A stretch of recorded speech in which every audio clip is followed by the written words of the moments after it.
hers is gold, and she's buying a stairway to heaven.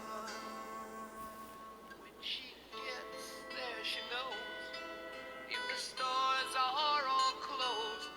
With the words. All right, a little bit of Led Zeppelin to start the video. Led Zeppelin to Doug Darbro. What a sad transition, at least in terms of the end result. Guys, previous video, we looked at decomposition of sum of squares residual into extra sum of squares. And I'm pretty sure that we ended up looking at two variables. So we're looking at x1 and x2 in our model. So how y would be predicted by x1 and x2. And we saw through a manipulation of some stuff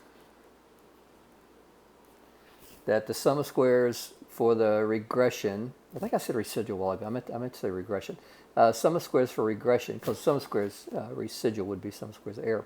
So sum of squares regression x1 comma x2, we saw that, by no surprise, can be rewritten in this form. Now guys, remember this form right here is just saying this is the sum of squares for the regression.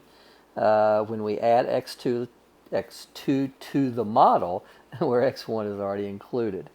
It should be no surprise whatsoever that if we decided to start out with x2 in the model first, and then add x1 to x2, that we get the same thing. So these two are equivalent. Now, just briefly, let's think about three variables in our model. So what if we wanted to predict y from x1, x2, and x3? Well, there's lots of ways we could take a look at the sum of squares for the regression, for the full model.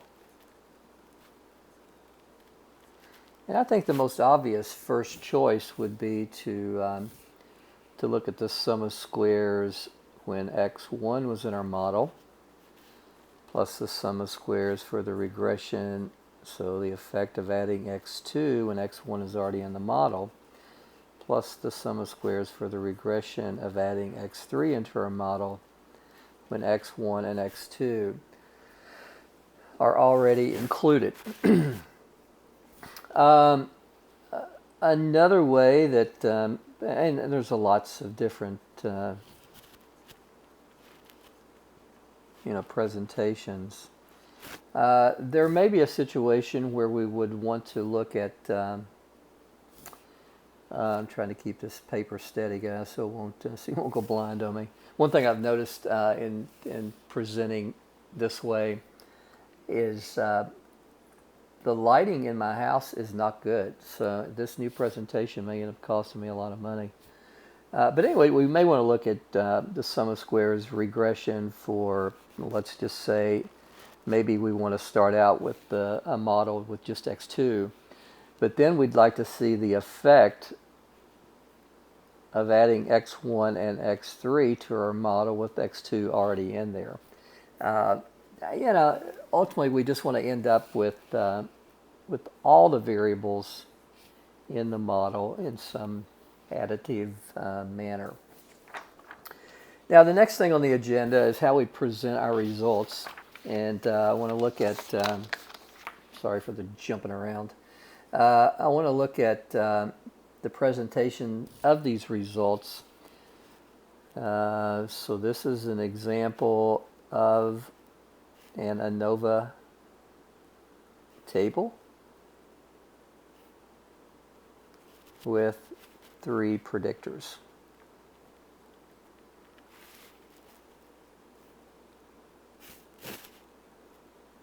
I wish I had an invisible hand. but I don't think that's going to happen anytime real soon. So, as you would expect in an ANOVA table, we start out with our source of variation.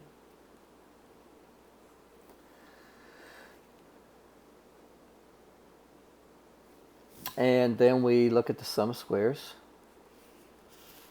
And then we look at our degrees of freedom. And ultimately, we create our mean square.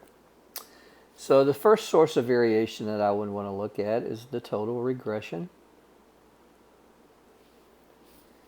So the sum of squares for this would be the sum of squares for the regression for all the variables. Degrees of freedom are always a number of predictors minus 1, so considering the beta 0 in our model, we would have 3 predictors, or you might just think about it as the number of predictors just being 3. And of course the mean square would be for the full effect. Okay. Next thing I'd want to look at is the source of variation when we just have x1 in the model. So I'd want to look at the sum of squares for the regression just for x1. Degrees of freedom would be 1, and then I'd want to report the mean square for just x1. Next thing I want to do is I want to bring x2 into the model when x1 is already there. So I'd want to report the sum of squares for the regression for the impact of x2 coming into the model. When x1 is there, degrees of freedom are 1 because I'm bringing one additional source of variation into the model.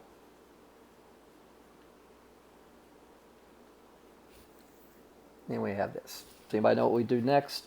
Obvious, right? So we look at the effect of bringing x3 into the model when x1 and x2 are already there. So we would report the sum of squares for the regression. We brought an additional source of variation in, so then we would report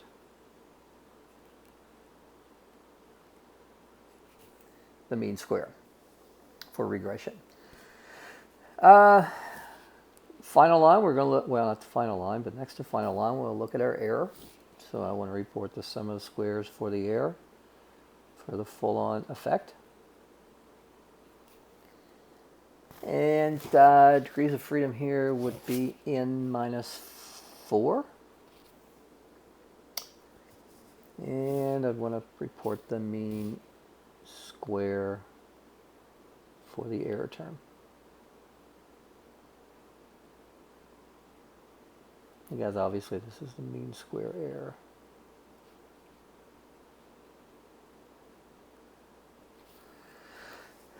And that's not like raised to the r power, it's just me forgetting to put the r's in there.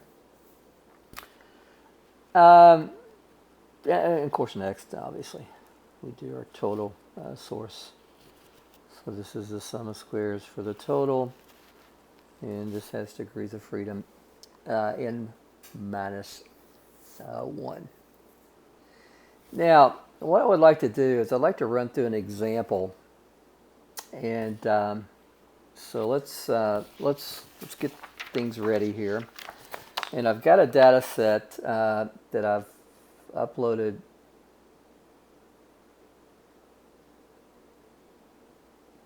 to my desktop, and we've seen it before, but Y is first year college GPA, and I've got some variables there, and one of the variables is high school GPA, and another is math SAT, and another is verbal SAT. And I want this to be my x1, and I'm going to let this be my x2, and I'm going to let this verbal SAT be my x3. Okay? So guys, ultimately I want to look at Y predicted by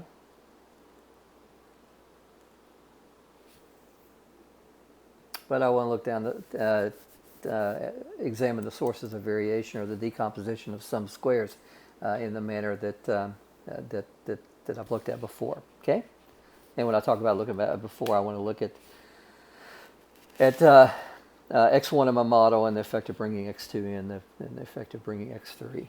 So guys, let's go for it.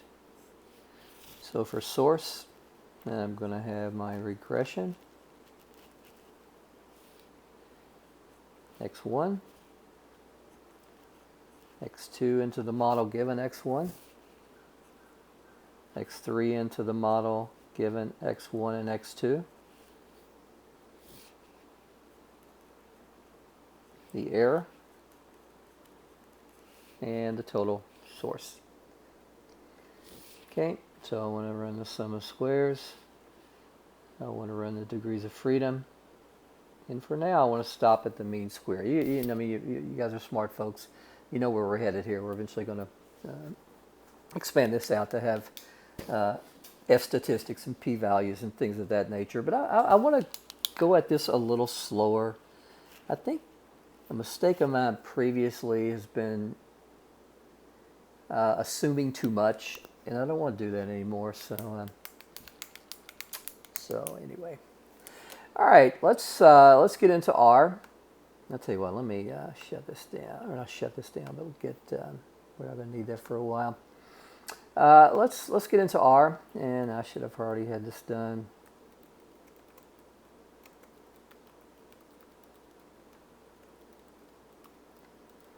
And let's bring in our data. And I'm pretty sure I called this. Yeah. So attach the data, and really all I care about here is just the names of the data. And you can see everything's capitalized, so I have to keep that in mind. That's going to be annoying. And so FYC GPA will be my Y, high school GPA would be X1, and I think math was X2, and so on and so forth. All right. So what I would want to first of all do is I'd want to look at the sum of squares for the regression with x1. So what I would want to do here, a really clever way to do that, is to do what's called AOV. And I want to run a linear model of first year college GPA, just as we have high school GPA in the model.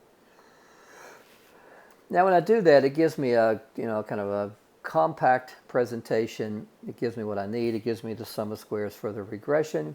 It gives me the sum of squares for the error. So the sum of squares for the error in this term for just x1, the sum of squares for the regression in when we just have x1 in is 161.86.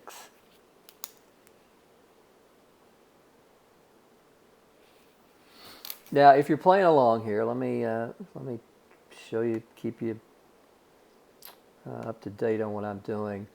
What I'm doing here is I'm going to fill this in as we go along. Okay. Now, I can't do much with my source of regression yet because I can't do that until I get all the terms in the model. So I kind of have to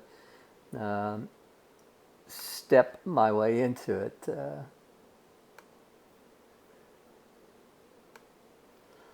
All right, the next thing I'd like to do is I'd like to examine the sum of squares with x2 bringing into my model. So I could do AOV, linear model, first year. Oh, that was good. First year college GPA. And I want high school GPA, but I want to bring in math because that was my second. And what I can see, I can go about this two different ways. I can examine the change in the residuals, or I can just see that bringing in that extra source of variation, that extra source has actually, it's kind of cool the way this happened,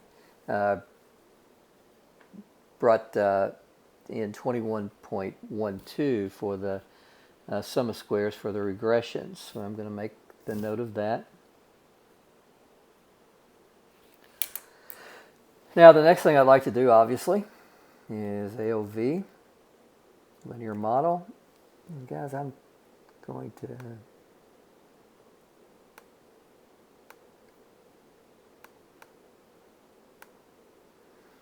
and I want to add verbal.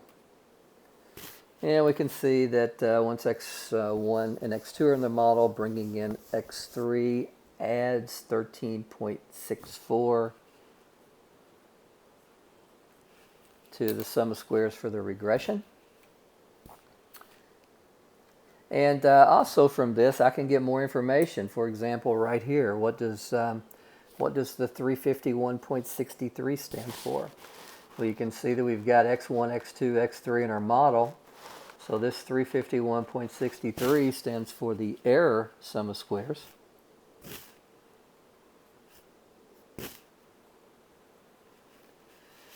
And then the regression will be 161.86 plus 21.12 plus 13.64. So 196.62 is the sum of squares for the regression. Now guys, we can look at our total sum of squares at the bottom by adding all this up. So I know I'm going to have 196.62. So that's the source of the regression components. So I've got 351.63 is the source of the error. So my total is 548.25.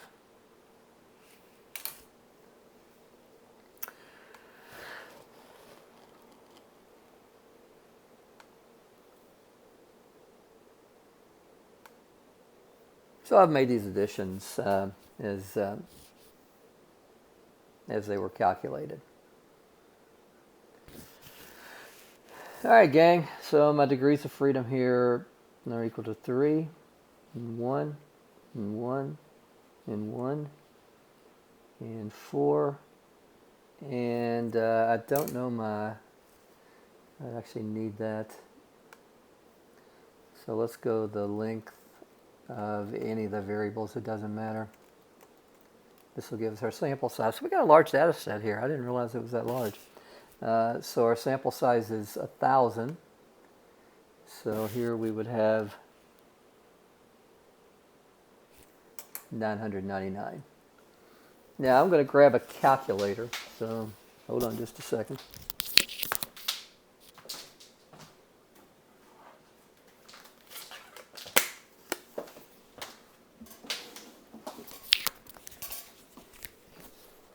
All right, I'm back. So let's calculate the mean square. So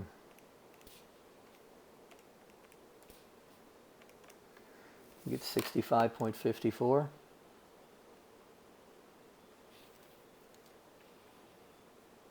61.86. 21.12.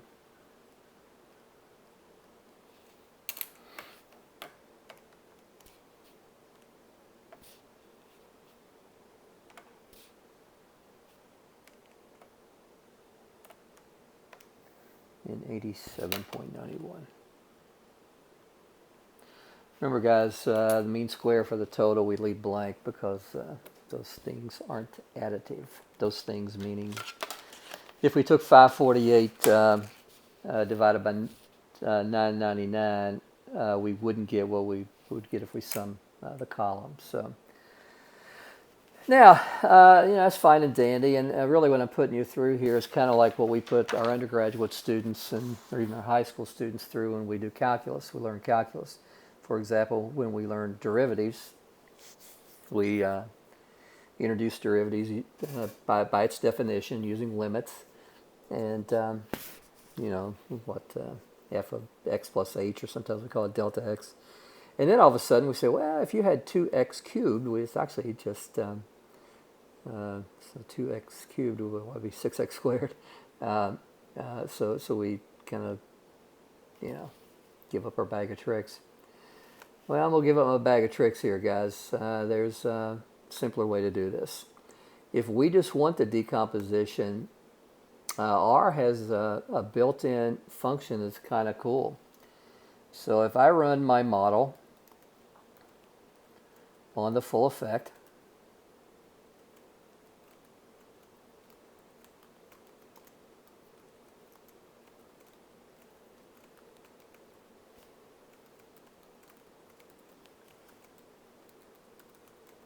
all right, and then if I just do a ANOVA model, we're going to get some pretty cool stuff.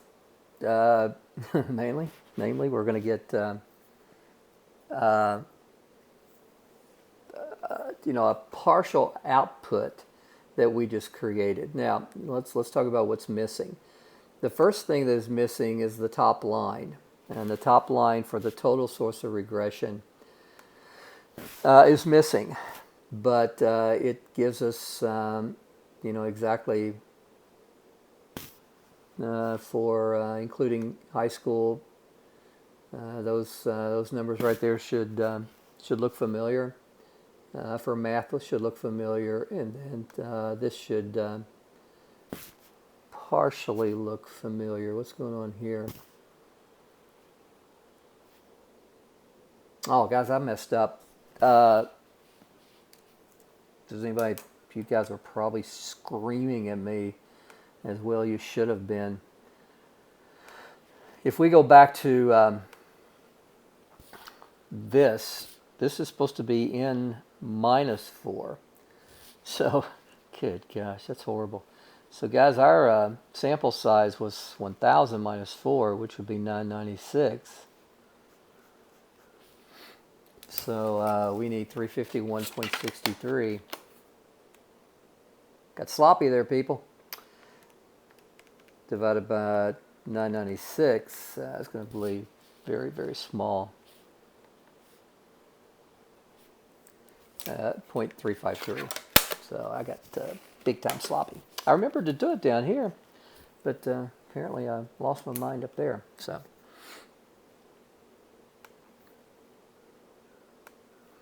anyway, from this we can see that the 0.353 actually makes more sense.